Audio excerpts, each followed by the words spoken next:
Hola, buenos días. Justamente este sábado 23 de junio, el presidente Daniel Noboa cumple un año de haber asumido el poder y lo hace a un ambiente enrarecido por los apagones debido a las sequías, incendios terribles en Azuay y Loja, la violencia que no para, con una mayoría opositora también en la Asamblea y con dos vicepresidentas de la República, una sancionada y otra encargada.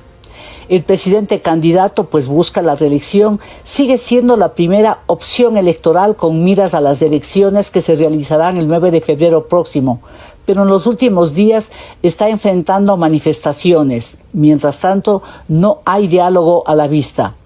Del primer año del gobierno de Daniel Noboa y de lo que están viviendo los ecuatorianos hablaremos hoy en Descifrando.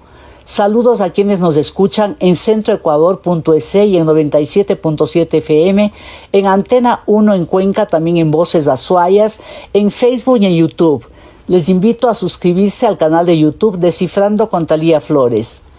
Gracias a los panelistas que nos acompañan hoy, el doctor André Benavides, constitucionalista, profesor universitario, el doctor Santiago Basabe, director de la Asociación Ecuatoriana de Ciencias Políticas y articulista de Primicias, y el doctor Pedro Donoso, director de ICARE. Permítame comenzar justamente con el doctor Pedro Donoso para preguntarle sobre el gobierno de Daniel Noboa. Y quiero preguntarle exactamente, ¿es un gobierno fuerte? ¿Cómo se le puede catalogar al presidente Daniel Noboa en su primer año de gestión? Bienvenido, doctor Pedro Donoso, buenos días. Gracias por la invitación y bueno, un saludo a mis copanelistas. Me parece que, sobre todo para la investigación que nosotros realizamos, el gobierno de Noboa es un gobierno que nos ha traído muchos retos justo en el análisis, ¿no? Es decir, la pregunta que usted plantea es una pregunta que es muy difícil de contestar de manera inmediata por las características del fenómeno Noboa, ¿no? Un fenómeno, digamos, o un actor que llegó en un ámbito inesperado, ¿no es cierto?, en un proceso eleccionario enrarecido, llegó con una debilidad natural, por ejemplo, llegó con 12 asambleístas, digamos, una bancada de 12 asambleístas que ni siquiera podía llamarse bancada. Finalmente, digamos, llegó en un contexto sociopolítico complejo, en donde, por ejemplo, en promedio, de acuerdo a perfiles de opinión, el pesimismo estaba sobre el 90% en todo el 2023. La llegada de Noboa hace que el humor social, digamos, se restablezca de alguna manera, caiga, ¿no es cierto? Y el hecho de enero, ¿no es cierto?, un hecho sin precedentes del secuestro de un canal de televisión, dispara y transforma al gobierno de Noboa en otro gobierno, ¿no? Le da una valoración positiva, de acuerdo igual a perfiles de opinión, por sobre el 80%, revierte de alguna manera también el pesimismo y plantea finalmente esa batería, ¿no es cierto?, esa gasolina que le ha permitido, ¿no es cierto?, tener una valoración positiva a pesar de que los problemas que vivimos ahora son los mismos que vivíamos en la primera vuelta del 2023. Es decir, el gatopardismo en este país es increíble, ¿no? Se cambió todo para que no cambie nada. Seguimos discutiendo los mismos temas que discutían los candidatos a la presidencia de la República en el debate presidencial. La pregunta es si es un gobierno fuerte o no. Creo que, digamos, empieza a mermar su fuerza, empieza, digamos, a debilitarse, y eso hace que a la larga, ¿no es cierto?, el gobierno empiece a tomar decisiones que quizás le demuestren, digamos, un poco su desgaste progresivo, ¿no? Su desgaste progresivo en el tema, además de la relación social, porque aquí yo quiero utilizar esta frase maravillosa de Giulio Andreotti que dice: el poder desgasta solo aquel que no lo tiene, ¿no? Y estamos viendo esa exposición de fuerza, digamos, que ha sido una estrategia, digamos, del gobierno, esa manifestación de fuerza, esa manifestación de cualquier voluntad, incluso sobrepasando normas constitucionales para demostrar que es un gobierno fuerte. La pregunta ¿es un gobierno fuerte? Creo que habrá que ver cómo termine el año, pero eso es lo que quiere aparentar, la apariencia finalmente de un gobierno fuerte, porque el poder muchas veces no está en el poder que tiene, sino en el poder que aparenta. Sí, y la frase de Giulio Andreotti, que a mí también me gusta usarla cuando es adecuado, porque realmente supera los tiempos y explica muchísimo. Gracias, Pedro Donoso. Santiago, en la misma línea, ¿cómo miras el gobierno del presidente Noboa, que cumple este sábado su primer año de gobierno? Bienvenido, doctor Santiago Basabe, buenos días. Buen día, Talía, buen día, Pedro, a André y a la audiencia, por supuesto. Yo creo que es un gobierno que en términos puramente políticos ha venido de menos a más. Yo creo que hay ya minimizamos todos a Noboa en el proceso electoral en el que ganó. Nadie podía pensar en que iba a llegar a la presidencia. Me parece que nunca vi a alguien y me incluyo en el grupo. Y llegó, ¿no? Y llegó y ha tomado varias decisiones políticas que han sido importantes para mantener el respaldo popular, que se ha venido diezmando efectivamente, como es natural en un gobierno, pero que a pesar de ello yo creo que mantiene una popularidad importante, una popularidad alta a partir de las últimas encuestas, al menos de las encuestas más creíbles que tiene el país, las que no son de personas que hacen encuestas y al mismo tiempo son actores políticos. El presidente se mantiene ahí, que prácticamente de un empate técnico con la candidata de la Revolución Ciudadana, y eso, insisto, puramente en términos políticos, dejando de lado la parte normativa, la parte constitucional, que podemos discutir luego, y Andrés es el experto en eso. Yo creo que ha tenido un rendimiento satisfactorio para sus intereses. Poco o nada le ha afectado eventos o hechos graves, como el tema de la incursión absolutamente inconstitucional, ilegal, bajo cualquier norma a la Embajada de México. Le afectó muy poco el aumento de 3 puntos porcentuales en el IVA, le afectó muy poco la eliminación del subsidio a las gasolinas. Entonces da cuenta de un presidente que ha tenido la capacidad de mantenerse.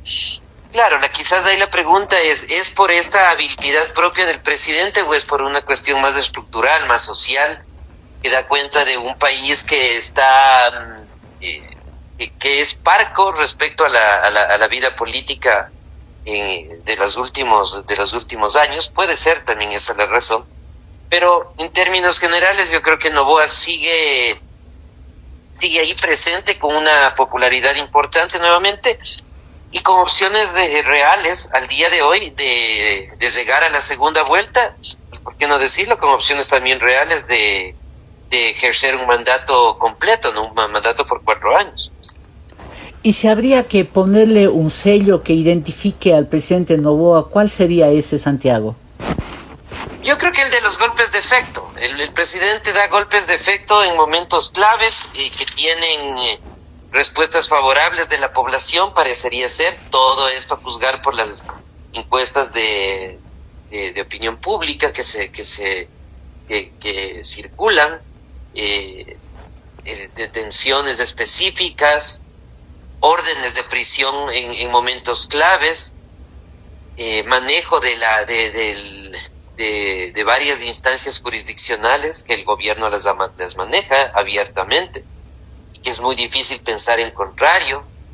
Entonces yo creo que es un presidente que llega sin conocer de la vida política, porque en la Asamblea Nacional fue un legislador de segundo orden, desconocido, con poca trascendencia, con pocas ideas, con pocas propuestas. Era un legislador conocido más bien por su dadivosidad para los eventos sociales. En eso era su fuerte. Básicamente se lo conocía por el padre, la experiencia del padre, y por la enorme habilidad política de la tía, de la señora Noboa, pero que yo creo que aprendió pronto cómo se maneja un país como el Ecuador, que es a golpe de como decía, de cuestiones coyunturales, de mostrarse como una persona fuerte, de ser bien fajado, con los pantalones bien puestos, como se dice comúnmente, y eso yo creo que le ha traído resultados, independientemente de todo lo que esto puede generar como afectación a la institucionalidad y al Estado de Derecho. Por supuesto que sí, pero Gracias. en el plano puramente político me parece que aprendió mucho. Gracias, doctor Santiago Basabe. Doctor Benavides, siendo como es un reconocido constitucionalista y docente, ¿cómo la ha visto usted que ha actuado el presidente respecto de las leyes y la Constitución de la República? Bienvenido, doctor André Benavides, buenos días. Buenos días, estimada Talía, un cordial saludo para usted, para Pedro, para Santiago y por supuesto para toda su audiencia. Yo creo que el análisis que ya nos han realizado Pedro y Santiago en el ámbito político es bastante claro por dónde irían las virtudes y los defectos del presidente de la República. pero yo creo que en este momento analizar el tema institucional y constitucional del gobierno sí nos prende algunas alertas y algunos focos rojos respecto de algunas actuaciones. Por un lado está el tema de la incursión a la Embajada de México en Ecuador, que es totalmente arbitraria, ilegal, cualquier tipo de apelativo que usted quiera ponerlo, y eso nos ha llevado incluso a cortes internacionales. ¿Ya? Tal vez políticamente algunos lo pueden respaldar, algunos pueden estar de acuerdo, sabemos que eso capaz ni siquiera ha terminado siendo un costo político en los ciudadanos, pero a la final del día hay gente que está a favor de aquello. Sin embargo, también la irrupción en la embajada lo que fue también es que se pierda esa mayoría que tenía con el correísmo, porque ya en un momento eso ya estaba fragmentado, ya estaba queriéndose quebrar, pero ya con la incursión en la Embajada de México y con la captura de Glass, esa mayoría que tuvo al inicio el gobierno se termina de romper. Por otro lado, vemos que el presidente de la República también ha sido partícipe de varios estados de excepción. Ya algunos se le han caído en la Asamblea, en la Corte Constitucional, otros han pasado por el filo de la navaja, pero creo que el más importante es la declaratoria del conflicto armado interno. Es la primera vez en nuestro país que se declara un conflicto armado interno, un conflicto armado no internacional. Y de ahí yo creo que algunos errores se han cometido, por ejemplo, en el tema de los vetos presidenciales. Recordemos que se ha hecho un veto sobre el veto en lo que fue, me parece, las reformas a la Ley de Seguridad Social, y de ahí un espíritu de revanchismo con la Asamblea, de que toda ley que es aprobada por la Asamblea Nacional tiene que objetarla, mostrando eso una disputa de poderes entre Ejecutivo y Legislativo para ver quién es el que manda y el que no manda. Y a la final del día también tenemos otros tipos de batacazos que se han dado en el ámbito constitucional e institucional, como es el tema de la vicepresidenta de la República, que a través de sumario administrativo termina suspendiéndola en funciones, cuando esa no es una facultad de una cartera de Estado. Pero a la final del día eso es lo que podemos opinar los constitucionalistas, que está mal. Pero para algunos, en cambio, los ciudadanos, en cambio, lo ven bien. Y en términos ya políticos, electorales, ese ya sería otro factor de medición. Pero sí creo que hay algunas cuestiones que fuera del marco legal, marco constitucional, se han realizado y que sí preocupan a cierto sector de la ciudadanía. Justamente, doctor, ese punto es muy importante porque nos jactamos de vivir en una democracia, y una democracia está regida por leyes que hay que observarlas, ¿no? Y más aún las autoridades.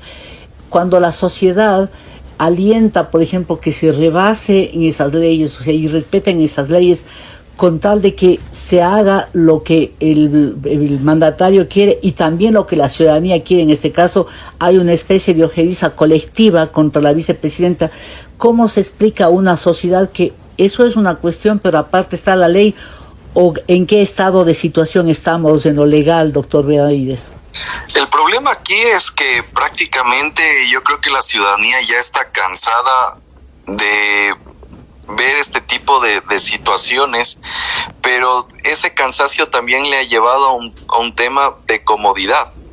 Entonces, claro, antes uno veía que se daban este tipo de ilegalidades, irregularidades, y la gente salía a la calle, cierto tipo de sectores, pero vemos, por ejemplo, que ni siquiera la academia se pronuncia, las universidades, los colegios de abogados, nadie dice nada, porque claro, ahorita estamos en una situación media sui generis, venimos de una muerte cruzada, medio como se está estabilizando el país, y venir a reclamar este tipo de cuestiones, en cierta forma algunos han preferido la comodidad antes que el reclamo.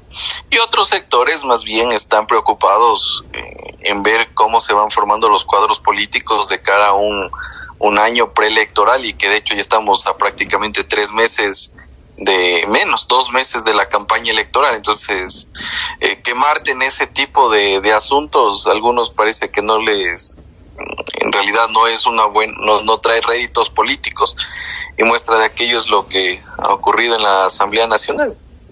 Vemos que cierto tipo de actuaciones no se las pasa por encima, otros simplemente con una resolución del Pleno, y ahí queda el tema, y ya nos hemos olvidado, y mañana vendrá otro escándalo, vendrá otra irregularidad, y esa ya tapará la siguiente, y así sucesivamente. Entonces yo creo que incluso en la clase política y en los ciudadanos estamos en un momento en el cual uno por reclamar estos temas incluso puede salir hasta perjudicado, y muestra de aquello es cierto tipo de exposición que han tenido ciertos actores que han cuestionado este tipo de situaciones.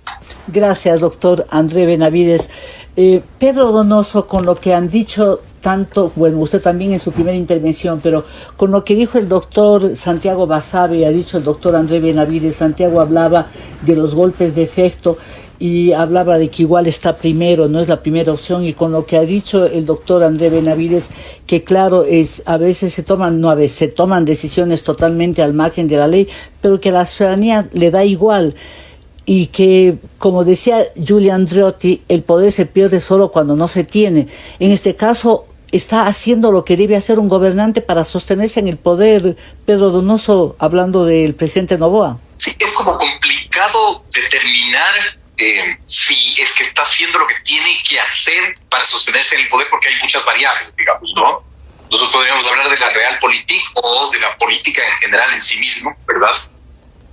A mí más me ha llamado la atención es cómo Noboa, ¿no es cierto?, llega y gana el proceso eleccionario de relaciones de poder en un contexto político muy complejo, en donde había una profunda guerra de interfunciones. No sé si recordamos a finales del 2023, ¿no es cierto?, esta disputa entre Fiscalía, Consejo de la Judicatura, Corte Nacional, Consejo de Participación Ciudadana, y la institucionalidad se enfila alrededor de los intereses de Noboa, ¿no? Podríamos elaborar la hipótesis de cuál es la razón, y la razón podría ser finalmente el hecho de enero, ¿no? Ese golpe de efecto que logró aumentar, digamos, la valoración de gestión del presidente a un 80% casi, de acuerdo a perfiles de opinión, como yo planteaba, y a la larga lo que provocó es que toda la institucionalidad funcione alrededor de los intereses de Noboa, ¿no? Sin embargo, una cosa es la institucionalidad funcionando alrededor del Noboa del 80%, y otra cosa puede empezar a ser la institucionalidad no funcionando tanto alrededor del Noboa del 40%, porque si bien finalmente los números de valoración de gestión siguen siendo sorprendentemente positivos, ¿no es cierto?, porque además, como decía, no ha cambiado absolutamente nada, ¿no es cierto?, hay que ver solo los titulares de la prensa. El Universo publica que hace 2 días la principal causa de muertes de niños en el Ecuador son los homicidios, ¿no? Primicias publica que la morosidad, por ejemplo, en cooperativas de ahorro y crédito ya se acerca al 9%. El mismo Universo publica que Durán podría cerrar el 2024 como la ciudad más violenta del mundo, con una tasa superior a 140 homicidios por cada 100.000 habitantes. Es decir, mientras la realidad es una, ¿no es cierto?, la valoración de gestión del presidente es sorprendentemente otra, digamos, ¿no? No es la que en los efectos normales debería ser.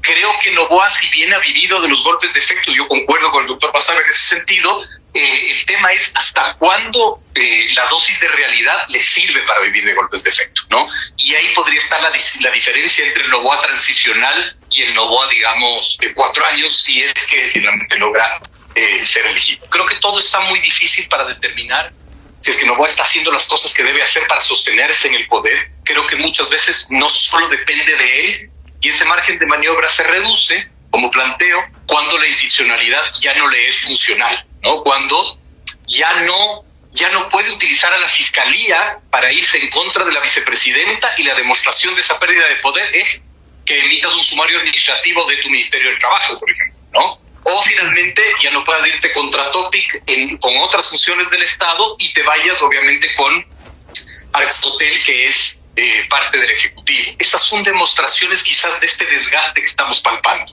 Cuando finalmente el gobierno se dé cuenta, o quizás ya se dio cuenta, ¿no es cierto?, de que eso puede extrapolar finalmente su desgaste en las calles, vamos a ver también caos y represión, como hemos podido ver, digamos, de pequeños conatos de violencia el día de ayer, ¿no? Creo que falta un poco para entender finalmente qué es lo que sucede, y todo se va a ensuciar evidentemente por el proceso eleccionario también. Gracias, doctor Pedro Donoso. Permítanme aquí, porque se nos fue el tiempo, a hacer una primera pausa.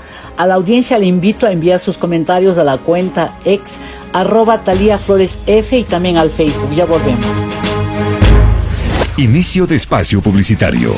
Estos Black Days son para brillar, porque con tus tarjetas Banco Pichincha recibes hasta 60% de descuento. Además, ganas 10 bonos de $500 semanales y 3x1 de millas Pichincha Miles.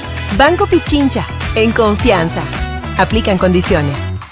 Oye, ¿y qué planeas para las fiestas? Maratonear sin fin. ¿Y eso? ¿En Navidad? Obvio, es que Claro tiene hasta el 20% de descuento en sus planes móviles y de internet que vienen con full entretenimiento con tus apps favoritas. Entonces ya me puedo ver los especiales de Navidad. Obvio, lo mejor de Max y Claro Video con Paramount Plus incluido, además del canal del fútbol. ¡Lo quiero ya! Entonces contrátalo en los centros de atención a clientes o llama al 0999-370-370.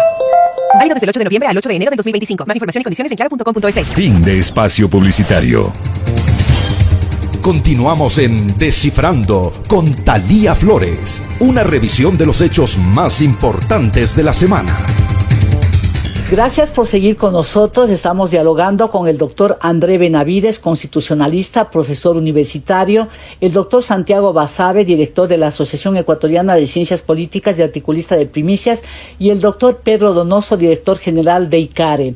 Doctor Santiago Basabe, o sea, ¿cómo se explica que nada de las cosas que le afecta a la violencia, los incendios, que afecta a la gente, terminen afectándole al presidente? Yo me acuerdo que hace años acuñaron en Colombia eso, el presidente Teflón, le decían, porque creo que gobernaba Uribe, porque nada le hacía que baje en las cifras. ¿Qué significa? ¿Qué pasa con la población que a la larga llega a empatizar con un presidente pese a todo lo que está viviendo? Bueno, yo creo que hay varias posibles lecturas, ¿no? Como en cualquier fenómeno político o social. La primera, que quizás es la menos intuitiva, pero que puede ser, es que quizás el presidente sí está haciendo cosas en sectores socioeconómicos que no son visibles, en la gente que no está en la opinión pública, en la gente que no está en las redes sociales, y que eventualmente podría haber ahí sí un trabajo, ¿no? No hay que dejar de lado la enorme base popular que ha tenido la madre del presidente a lo largo de todos estos años con su campaña en temas de salud. Pero digo, esta es solamente una posible hipótesis, es una conjetura, quizás es por eso. Pero tenemos otras. Tal vez puede ser también que la gente hace una comparación entre lo que observa en este gobierno y lo que ha observado en los gobiernos anteriores. Pienso sobre todo en el gobierno de los expresidentes Lasso y Moreno, y eventualmente en esa comparación observa algo más. O sea, siendo muy poco los avances, Pedro bien había señalado algunos de los problemas básicos que tiene el país, que son los mismos de antes, que efectivamente es así.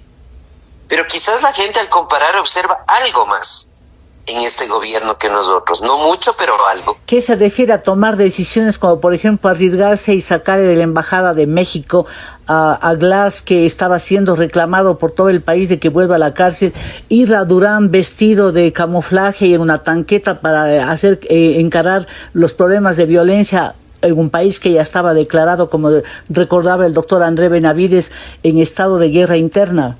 Eventualmente, o como poner los militares en las calles, o como generar una mayor atención y una mayor campaña del trabajo de la Policía Nacional. Puede ser que esas sean también algunos de los argumentos por los que el presidente, si bien ha caído efectivamente de los porcentajes iniciales que tenía, no lo ha hecho respecto o en la dimensión que otros presidentes han tenido. Y a eso se debe agregar quizás, pero todas estas como hipótesis para discutir, conversar. Es que yo creo que Noboa había dicho esto en la primera intervención, aprendió bien de cómo se maneja el poder en el país, y aprendió bien a identificar opositores políticos sin convertirlos necesariamente en enemigos, que me parece fue uno de los grandes errores del correísmo, por ejemplo. Correa llegó a generar gente que no le temía, sino que le odiaba, que es distinto. Y yo creo que Noboa tiene esa capacidad para llegar al temor, pero no al odio. Por ejemplo, hay distancias con la Revolución Ciudadana, pero no creo que son distancias insalvables. Yo creo que hay una tensa calma, una relación de muchos intereses. La Revolución Ciudadana sabe que Noboa tiene opciones electorales reales y sabe manejarse con eso.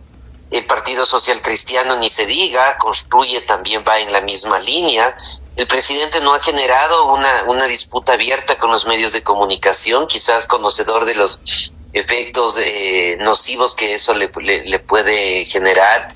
Ha planteado cierta distancia con otros actores políticos y sociales sin generar rupturas abiertas, formales, que generen esto, que generen odio. Tal vez una excepción es el lamentable veto a María Paz Hervis a esta recepción oficial en Cuenca en la última cumbre. Pero yo creo que el presidente se sigue manejando en ese punto, ¿no? Entre que le amen algunos, que le teman otros, pero no ha llegado al odio. Y yo creo que esa puede ser otro de los elementos de juicio que dan cuenta de por qué sigue siendo un presidente con un éxito relativo en términos de aprobación ciudadana. Muchas gracias, Santiago. Doctor André Benavides, una pregunta un poco audaz, pero tengo que plantearla. Entre el ser respaldado por el pueblo, inclusive a veces inobservando, como hemos visto ciertas leyes, algo, y la estrictez en como había planteado desde la primera intervención, la estrictez en el cumplimiento de las normas, sobre todo la Constitución, ¿cómo se ponen ustedes los constitucionalistas? Porque si usted sería, por ejemplo, asesor del presidente de la República, ¿qué le habría desaconsejado de las decisiones que ha tomado? Bueno, si yo creo que fuera asesor del presidente de la República, al día siguiente ya me hubiera cesado en funciones porque no lo hubiera hecho algunas cosas, ¿ya? Entonces, creo que eso lo que está buscando el presidente de la República más es el efecto político y el resultado que en realidad actuar en el marco de lo que dispone la Constitución y la ley. Y son varias cosas, ¿no? Entonces, ya lo habíamos indicado, el tema de la irrupción en la Embajada de Ecuador, de la Embajada de México en Ecuador. Eso nos va a traer responsabilidad internacional, seguramente. De ahí podemos hablar también sobre este tema de la sanción a Abad. También va a tener responsabilidad después de eso, pero en la Corte Constitucional, seguramente en esta acción de protección que planteó tanto en primer y segundo nivel, los jueces seguramente por miedo, por temor, no van a dar esta acción de protección, pero en Corte Constitucional va a pasar y va a haber sanciones, seguramente no para el presidente ni para la ministra, sino para la funcionaria de segundo nivel que tramitó este sumario administrativo. En lo que tiene que ver con el cable submarino, eso va a traer responsabilidades económicas, capaz se revierte el título habilitante, eso se va a judicializar, demorará unos 7 años hasta que hay una sentencia ejecutoriada, pero después todo el daño que han causado a eso, ¿quién va a reparar? ¿Y eso de dónde va a salir? Del bolsillo de los ecuatorianos. Entonces, yo creo que más el presidente está primando el efecto político que en realidad el fortalecimiento de las instituciones y el respeto por la Constitución. Y creo que eso sí es bastante preocupante, al menos es algo que se ha visto en los últimos días, que inclusive el foro jurídico nos pusimos de acuerdo con la situación de la vicepresidenta, cuestión que ni siquiera había ocurrido, porque antes teníamos constitucionalistas diferentes opiniones, pero en el de Abad, fue el único que nos consensó a todos. Entonces, sí es preocupante, al menos en términos institucionales, lo que está pasando en el país y lo que más adelante va a venir en temas de responsabilidad para quienes están actuando al margen de toda normatividad. Yo dije hace un momento, si usted fuera, y quiero preguntarle exactamente, doctor, sobre un tema que siempre ha afectado a los ecuatorianos, esa ley de repetición creo que se llama, porque Han pasado muchos años, el Ecuador ha sido demandado y quien paga es el Estado ecuatoriano, pero ya un gobierno siguiente. ¿Qué pasa a propósito? Permítame intercalar esta pregunta porque no es curiosidad, sino simplemente para saber cómo está la normativa ecuatoriana. Yo he hecho seguimiento a varios casos de los que menciona, estimada Thalía. Recordemos que ya existen sentencias, ya existe incluso disposiciones judiciales para que, por ejemplo, los legisladores que se tumbaron o destituyeron a la Corte Suprema de Justicia, ex Tribunal Constitucional, paguen por el daño causado, y vemos que todavía eso no se ha recuperado. No se ha recuperado $1 de eso. Ya hay otros procesos que están durmiendo el sueño de los justos. Y yo, de libre ejercicio profesional, yo siempre procuro que los procesos acaben hasta el final, no solo hasta que mi cliente lo restituyan, le paguen sus haberes dejados de percibir, no, sino que hasta que se repita en contra del funcionario que hizo daño. Porque al final, esa plata, ¿de dónde viene? Del bolsillo de los ecuatorianos, del presupuesto del Consejo de la Judicatura, del presupuesto de la Fiscalía, del presupuesto de un ministerio. Y el ciudadano que a la final sí se le reparó, pero el funcionario público sigue impune, sigue ejerciendo el cargo público. El chistecito que hizo le costó $100,000, $200,000 y a la final queda tranquilo. Entonces tenemos normativa para repetir en contra de estos malos funcionarios, pero a la final del día no se cumple, y hay incluso jueces que también dicen, bueno, aquí se ha saltado un paso, y también aquí es deficiencia de las instituciones del Estado, porque usted tiene 3 años para demandar esto, y si no hace en los 3 años, gracias, la persona va a tener que repetir o devolver ese dinero al Estado porque por omisión se olvidaron de demandar o demandaron mal, y eso yo he visto en algunos casos en los cuales ya los jueces simplemente dicen, bueno, esto ha pasado mucho tiempo y ya no puede demandar, han transcurrido los 3 años. Entonces también aquí existe una actitud también de espíritu de cuerpo del propio Estado. Claro, nos hacemos con las leyes, nos hacemos los desentendidos, como se dice comúnmente, y le perjudicamos a la misma gente, nos perjudicamos todos como sociedad, como pueblo. Pedro Donoso, vuelva a lo que dijo Santiago Basabe, habló de temor y odio, y un poco dio a entender que el presidente estaba un poco por fuera de eso y comparaba, dejaba entrever, ahí está Santiago, si es que le he interpretado mal, que podría aclarar que, por ejemplo, en la época de Correa se había, ¿no? ¿Y cómo se explica eso? Que ha tomado varias decisiones y él comenzó haciendo inclusive un acuerdo político, para no llamarle un pacto, en la Asamblea Nacional con el correísmo y el Partido Social Cristiano, fruto de lo cual este momento lo más visible es la presidencia de la Asamblea en manos de una persona de la Revolución Ciudadana, originada en ese pacto de hace un año. ¿Cómo se ha manejado en esto y cuánto pesa? Y voy ahí a la estratega, porque Pedro Donoso tiene varias especializaciones, pero en el manejo reputacional creo que es el más conocedor del Ecuador. Si es que el temor y el odio, ¿cómo funciona en la política, Pedro? Bueno, es un tema muy interesante y muy complejo también de definirlo de manera concisa, ¿no? Yo veo que el gobierno de Noboa siempre juega al filo de la cornisa. Y finalmente, que te haya ido bien en todos los juegos no quiere decir que te vaya bien en el futuro, digamos, ¿no? Es decir, obviamente la premisa es no te abras más frentes de los que puedes manejar, y llegará el momento en que el costal ya se desborde de tantos frentes, ¿no? Entonces, ahí yo discrepo un poco. Yo creo que este gobierno es un gobierno que sí instrumentaliza el miedo, ¿no es cierto?, para que las otras funciones del Estado, si ya bien no te son funcionales, porque ya no eres del Noboa del 80%, sino eres del Noboa del 40%, ya por lo menos se restituya al miedo finalmente, ¿no? El miedo como el gran movilizador, digamos, en ese sentido.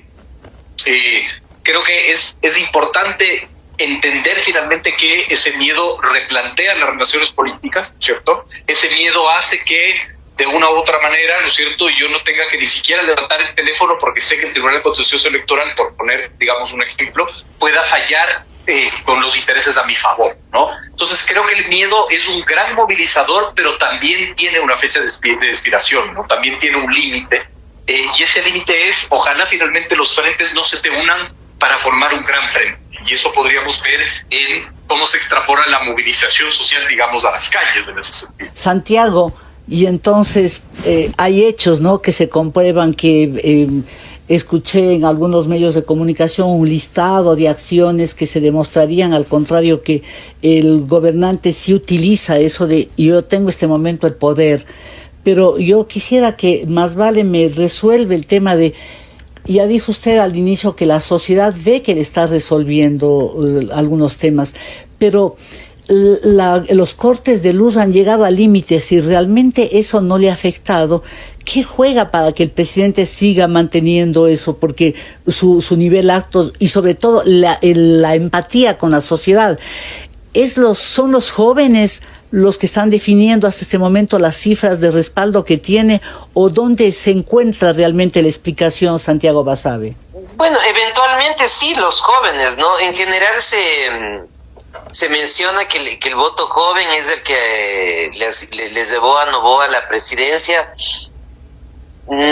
Es bien difícil tener una evidencia empírica de datos que den cuenta de forma relativamente fehaciente de esto. Partimos en función de mediciones más bien indirectas, ¿no? Ver cómo se incrementaron las vistas o los seguidores del presidente en sus cuentas, en sus redes sociales luego del debate presidencial, por ejemplo, cuestiones de ese tipo. Pero cuesta mucho tener un dato real. Asumimos que así es.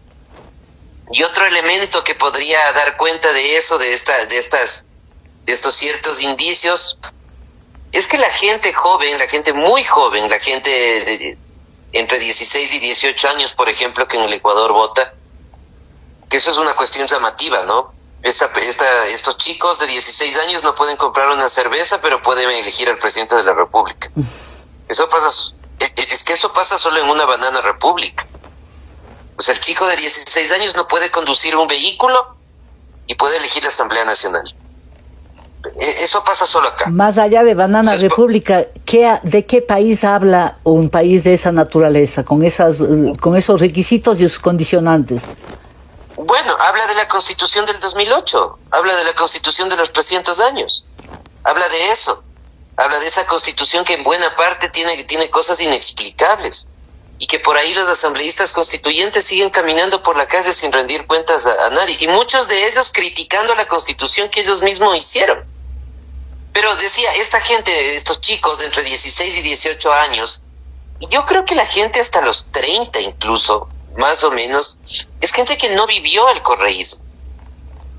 Es una temprana juventud, por llamarlo de alguna manera, que es ex post del correísmo, que quizás lo primero de política que pudo ver es a partir del presidente Moreno y eventualmente un poco después, y eso quizás podría ser un elemento de juicio que nos haga pensar de que podría ser más cercana a Noboa por no tener una adscripción, digamos, de algún tipo respecto a lo que fue la Revolución Ciudadana, a diferencia de la gente de los 30 años hacia arriba, que vivió la Revolución Ciudadana, que se benefició de la Revolución Ciudadana, algunos de forma legítima, con una buena plaza de trabajo en el sector público, con un buen salario, haciendo las cosas de forma honesta, mucha gente viajando a partir de las becas que financió el Estado por sus buenas capacidades académicas, pero otros también convirtiéndose en los nuevos millonarios a partir de la corrupción, ¿no?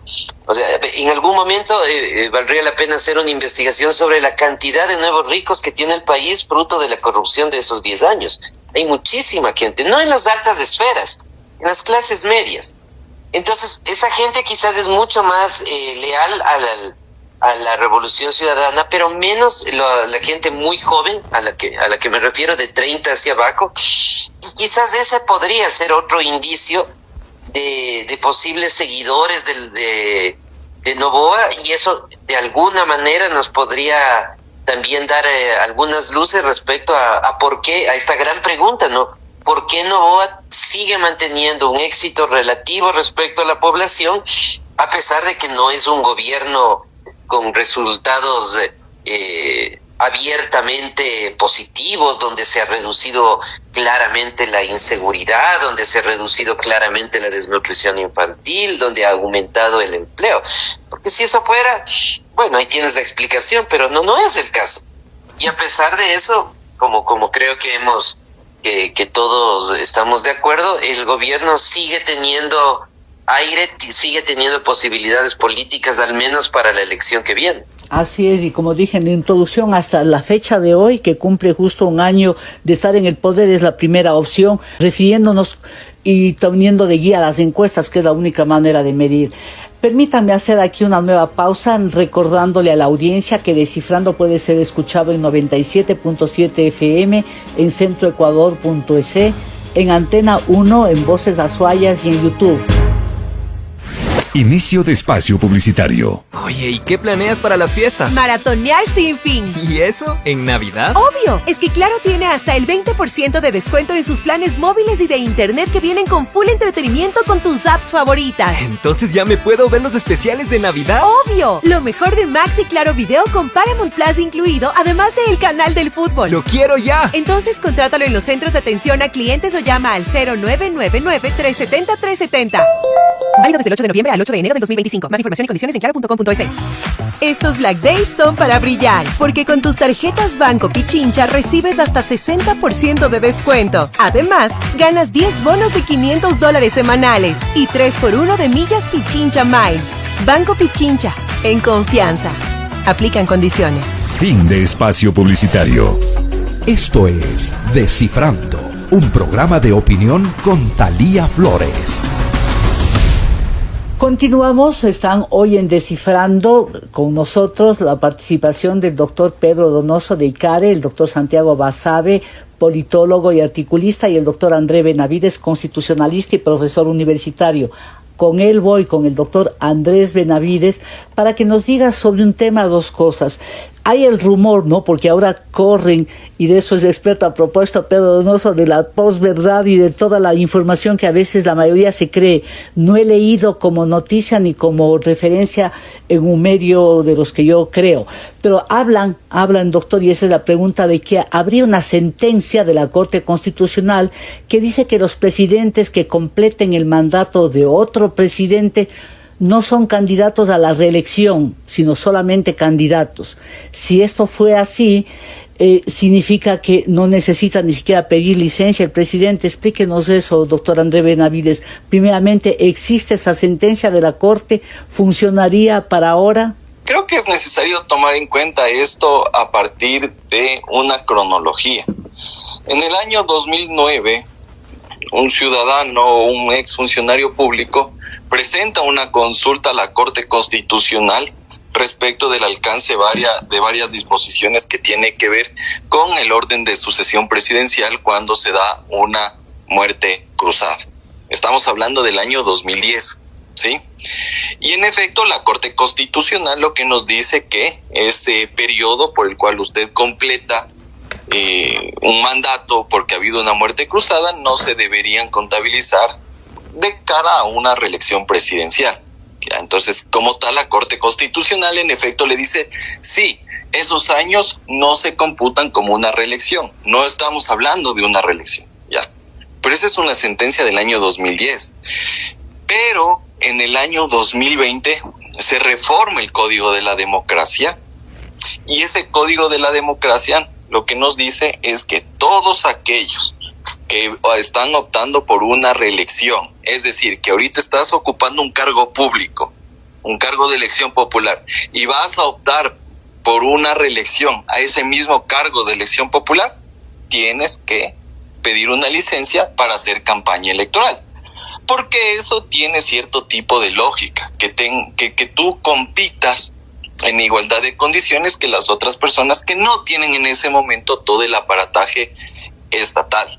En ese sentido, mi interpretación y mi posición jurídica respecto de aquello es que la sentencia de la Corte Constitucional nos está hablando de los años para efectos de computar la reelección, más no de temas netamente electorales. Así que decir que el presidente de la República, como está completando periodo no debería someterse a esta licencia, me parece que es un desconocimiento. Y obviamente que esa sentencia no es que habla sobre temas electorales, habla sobre cualquier otra cosa, y es una sentencia de hace 14 años, para otra realidad y otro contexto, y sobre otra situación jurídica.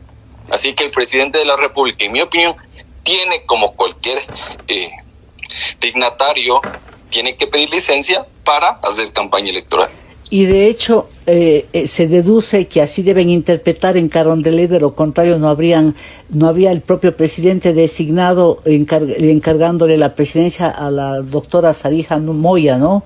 Porque si es que habría esta ley. Y le pregunto, doctor, también, ¿qué se puede esperar de la petición a la OEA que hicieron 26 expresidentes de España y Latinoamérica y que hablaron realmente pidieron poner atención en el Ecuador justamente sobre esta nominación, esta designación, porque al día de hoy, cuando se cumple el primer año de gobierno del presidente Noboa, Ecuador tiene 2 vicepresidentas? Si bien es cierto, ya se han hecho algunas solicitudes a la Organización de Estados Americanos, a otros organismos regionales, pero a la final del día no terminan de siendo manifiestos y no tienen ningún tipo de efecto jurídico. Entonces yo creo que aquí, más allá de pedir ayuda o poner este tipo de alertas a organismos supranacionales, yo creo que aquí se debe resolver internamente aquello. Imagínese usted que la OEA no ha podido resolver el tema de Venezuela, pero aún va a poder resolver lo que pasa actualmente en el país, con ciertos indicios de que no hay garantías de un proceso, garantías mínimas de un proceso electoral. Entonces, a la final del día, bueno, sí puede en este caso tener un llamado de atención diplomático, si usted quiere, pero a la final del día eso no va a tener repercusiones, salvo que esto se judicialice y llegue a la Corte Interamericana de Derechos Humanos, pero ni así. Entonces, más bien aquí lo que hay que optar es por qué tanto Corte Constitucional y principalmente Tribunal Contencioso Electoral hagan su trabajo, y que el CNE obviamente cumpla con sus funciones, cuestión que vemos que están en entredicho. Gracias, doctor André Benavides. Pedro Donoso, ¿cómo mira usted el manejo de la política internacional del Ecuador? No me dirá que no es experto en asuntos internacionales, porque manejan ustedes los tres todos los temas que les estoy preguntando. Quisiera una valoración a partir de todo lo que sucedió en la Cumbre Iberoamericana de Cuenca, y sobre todo porque también de otra arista el turismo ha mermado mucho al Ecuador, y es porque estamos en problemas de falta de luz, problemas de guerra interna, no internas, de guerra no internacional. Yo quiero saber su opinión sobre la política exterior del Ecuador. Bueno, en efecto, le voy a decir que no soy experto, así que lo que pueda decir finalmente va a ser en clave quizás de opinión, más de observación que de análisis, ¿no? Creo que la Cumbre Iberoamericana dice mucho, y dijo mucho finalmente el posicionamiento reputacional del Ecuador frente finalmente a sus pares, sobre todo de la región latinoamericana. Creo que de una u otra manera, ¿no es cierto?, esta lógica de además no entender las relaciones internacionales en lo más mínimo, ¿no?, en lo más lógico, en la construcción de una agenda. Cuando haces una Cumbre Iberoamericana, que no se cruce finalmente con las reuniones que tienen o que convocan otros países como el Perú, finalmente las grandes potencias, que quizás, digamos, no es una buena idea hacerlo en un proceso transicional en elecciones en otros países. Es decir, creo que hay muy poco conocimiento del manejo de las relaciones internacionales, y más también un sentido utilitario, ¿no es cierto?, de las relaciones internacionales, como lo hace finalmente el gobierno de Noboa dentro de la casa, en el ámbito doméstico, ¿no? El fin justifica los medios, y puede servir finalmente en el Ecuador, pero no sé qué tanto sirven las relaciones internacionales. No sé qué tanto sirve meter una embajada, ¿no es cierto?, y aparentar como si nada pasara, y después finalmente plantear que vas a salir impune totalmente de esa decisión, un poco lo que describía muy bien el doctor Benavides, ¿no? Creo que ese es un reflejo de las cosas. Habrá que ver cómo eso repercute finalmente en las relaciones internacionales en el ámbito del comercio, por ejemplo, pero es decidor lo que sucedió en Cuenca, ¿no? Y debe tener, digamos, un peso importantísimo. Ahí lo que me llama muchísimo la atención es la ausencia de la voz de, por ejemplo, la Academia Diplomática, ¿no? Es decir, también hay que ver que en el Ecuador es este país de los quiénes y no del qué, ¿no? Es decir, ahí no hubo voces disonantes y fuertes y violentas, digamos, reprochando finalmente el gran fracaso que fue la cumbre iberoamericana de parte de la diplomacia del Ecuador. Más bien hubo un silencio bastante ensordecedor, y eso dice mucho también de cómo finalmente se está entendiendo el fenómeno Noboa casa adentro y que repercute casa afuera. Gracias, Pedro Donoso. Santiago Basabe, la misma pregunta sobre la política exterior del Ecuador. ¿Cómo crees tú que nos miran desde fuera, pero más que nada, cómo percibes tú que están las relaciones internacionales, tomando como eje ese evento, ¿no? Que se suponía iba a convocar, si no a los 22, pero por lo menos una docena más de presidentes de la República? Mira, yo creo que ahí el tema de México es un tema clave, determinante, ¿no? Muy importante. El propio cuerpo diplomático acreditado ante el gobierno del Ecuador, a consecuencia de lo sucedido en México, quedó muy lesionado en el sentido de la preocupación, por decirlo menos, con la que observaron lo ocurrido en México, ¿no? Porque eso puede pasarle a cualquier país. Y eso se traslada a las cancillerías de cada país, y eso genera un entorno internacional que no le es favorable a un país que comete ese tipo de atropellos, y eso se traslada a diferentes instancias. Y lo ocurrido en la cumbre de Cuenca me parece que da cuenta de eso. Efectivamente hay varios factores que abonaron para lo sucedido en Cuenca. Algunos Pedro ya los ha mencionado, el momento y el tiempo para hacerlo. Había varias cosas en el contexto internacional que estaban relativamente cerca y que efectivamente pudieron haber tenido alguna incidencia, pero me parece que ahí lo de fondo es esta incomodidad con la que se observa el país, sobre todo desde América Latina, ¿no? Esa cierta distancia con la política internacional del país, que es algo que no habíamos tenido en el Ecuador hace algún tiempo. Y es llamativo porque, si bien es cierto, la gran mayoría de nuestros cancilleres no han sido diplomáticos de carrera, pero en general han sido gente que se ha dejado asesorar por el vicecanciller y por la gente que está en el servicio exterior, que dicho sea de paso, hay gente de primer nivel. Pero parecería ser que este no es el caso de este gobierno, y yo creo que esa es una de las grandes falencias hacia afuera. La gente hacia acá me parece que esto valora muy poco, pero hacia afuera yo creo que en el caso que el señor Noboa sea reelecto, si es que esto es así, tiene que tomar un giro de timón muy importante, porque nuevamente el caso de lo que ha sucedido en la cumbre es muy decidor de cómo le observan al país desde el exterior. Gracias, Santiago, y ahora sí les voy a pedir que abreviemos, pero quiero que contesten 2 preguntas, por favor. En pocas palabras, André Benavides, ¿cómo calificaría, cómo definiría el gobierno de Daniel Noboa? Bueno, a mí me parece que tiene buenas intenciones, pero lastimosamente lo que le pasa factura en muchas ocasiones de la improvisación. ¿Y con cuánto calificaría a esa gestión? Yo creería que un 7 sobre 10. Gracias. Pedro Donoso, la misma pregunta, ¿cómo definiría al gobierno de Noboa y con cuánto calificaría? Sí, como un gobierno que juega siempre al filo de la cornisa y que por lo pronto le ha funcionado, pero que el riesgo es demasiado alto. Y me dificulta ponerle cuantitativamente una valoración. Le voy a copiar al doctor Benavides, un 7. Gracias. Santiago Basabe, también lo mismo, definir al gobierno de Noboa y calificarle con una cifra. Yo creo que es un gobierno que ha aprendido de la política, que puede llegar a ser un gobierno muy peligroso en términos institucionales, en términos de respeto al régimen democrático, que no percibimos los alcances que puede tener este gobierno, pero que en el corto plazo, sobre todo en el tema económico, ha tomado algunas decisiones que han sido importantes. Menos en el político, pero en el político yo creo que da cuenta que el presidente tiene poca aversión al riesgo, es decir, está dispuesto a jugárselas, y quizás eso es lo que lo que seduce en algunos sectores de la población.